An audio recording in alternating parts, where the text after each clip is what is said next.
Hey everyone, enjoy the story and don't forget to let us know in the comments where you're watching from. We'd been together for almost 4 years. Her name was Rachel. I thought we were solid. We had our little fights here and there like every couple, but nothing crazy. I had just gotten a promotion at work, a better position with better hours, and I thought everything was finally lining up for us. I even started looking at rings. Rachel was still finishing college, just part-time. She worked at a local bookstore, and she always complained about how boring it was, how her coworkers were older, how she felt like she was wasting her time. I always told her to just hang in there. It was only temporary.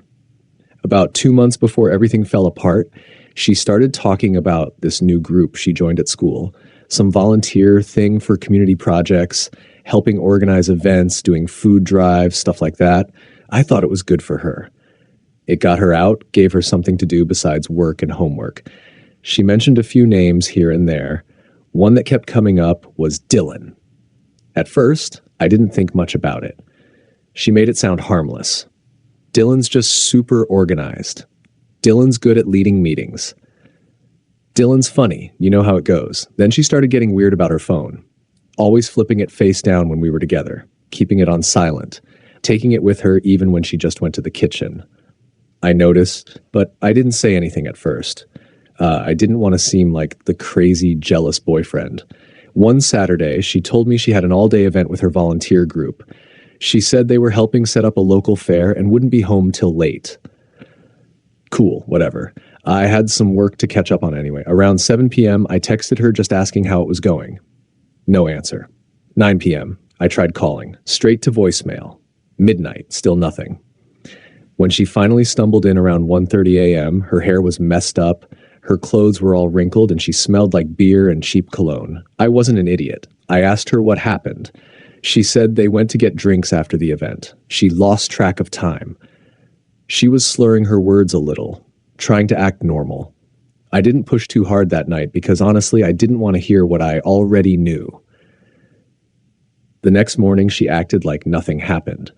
Making coffee, humming to herself, scrolling on her phone. I couldn't take it. I asked her straight up, "Are you seeing someone else?" She laughed at first, like I was telling a joke. Then she got defensive. Maybe if you actually spent time with me instead of working all the time, I wouldn't have to find attention somewhere else. That hit like a truck. I said, "So you're admitting it?"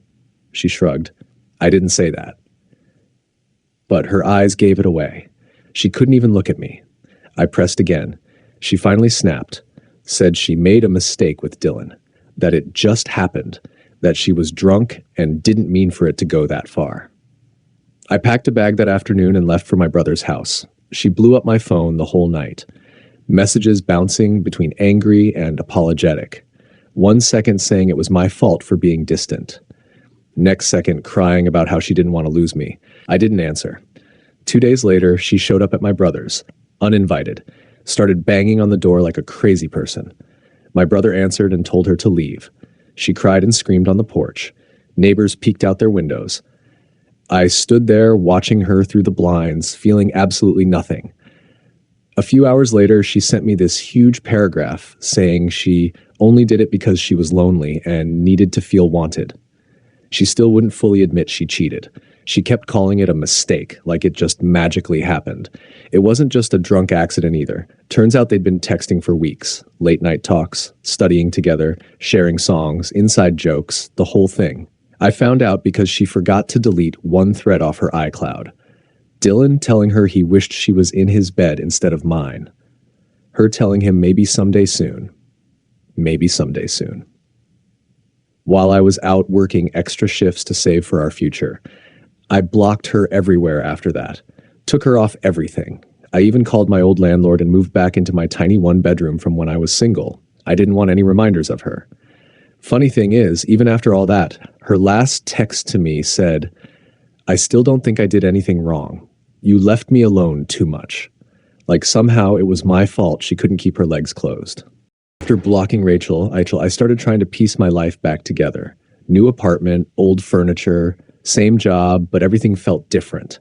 I wasn't waking up to good morning texts, no random calls during lunch breaks, no plans for weekends anymore. At first, it felt freeing, like I was getting fresh air after being underwater for too long. But then came the nights. The silence hit different when it was just me, my old couch, and a half-empty fridge. Rachel didn't stop either. She found ways to get around my blocks, fake numbers, new social media accounts, emails, letters left on my windshield at work. The first few were the usual apologies. Then it switched. She started blaming me harder. You abandoned me. You gave up on us too easily.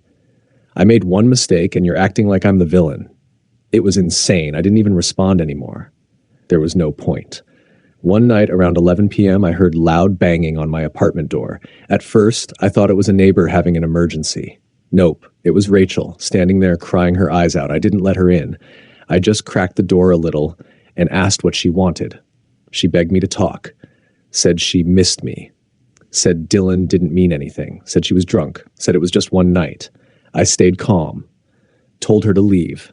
Told her we were done. Told her she needed to go home. She flipped. Started yelling that I was throwing everything away over nothing. Said I wasn't perfect either. Tried to bring up old fights we had, like somehow that made sleeping with Dylan acceptable. I shut the door in her face. Listened to her sob outside for a few minutes. Then silence. The next morning, she left a note tucked in my doorframe. One of those messy handwritten ones, all crooked and rushed. It said, I hope you're happy. You ruined the best thing you ever had. Yeah, I ruined it. Totally. Couple days later, I started hearing stuff through mutual friends. Rachel was telling everyone it was mutual, that we were on a break when it happened, that I was emotionally distant and probably cheated first. I didn't even bother correcting anyone. If people believed that, they weren't really my friends anyway. Meanwhile, Rachel was still working at that bookstore, still pretending like she was the victim. Still posting fake happy pictures online like her world wasn't burning. The craziest part, she stayed with Dylan. They made it official a month later, posting selfies, date nights, captioning them with stuff like everything happens for a reason and real love wins. It was like watching a train wreck in slow motion. Sad thing was, I wasn't even mad anymore, just embarrassed I ever thought she was my future. One random Sunday afternoon, my buddy Chris called me. He used to work near the bookstore.